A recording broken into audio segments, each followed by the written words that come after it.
आई Toyota Corolla और इस गाड़ी के व्हील से काफी ज्यादा आवाजें आ रही थी, शां शां गां गां की। तो इस गाड़ी के हमने व्हील बैरिंग खोले हैं, हब खोली है, ये राइट साइड की हब है और इसको मैं जब घुमाता हूं तो ये बिल्कुल नहीं घूम रही।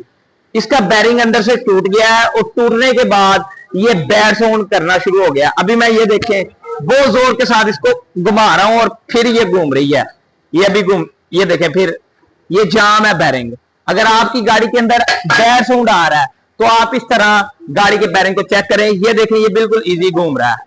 और बारिशों के इन दिनों में आप गाड़ी को जब जब पानी से गुजारेंगे, जो लो क्वालिटी बैरिंग्स होंगे उनके अंदर से आवाज आना शुरू हो जाएगी। तो लिहाजा आपने ऐसी आवाज से अगर बचना है तो बैरिंग अच्छे डालें और अच्छे बैरिंग डालने के साथ कोशिश करें कि पानी से ना गुजारें। एहतियाती तदाबीर ये है कि जरूरत के मुताबिक सफर करें, फालतू सफर से ग्रेज करें। Al Sharif auto care, TF election, अंकार AC, गुजरावाला रोड, जना चौक, आपका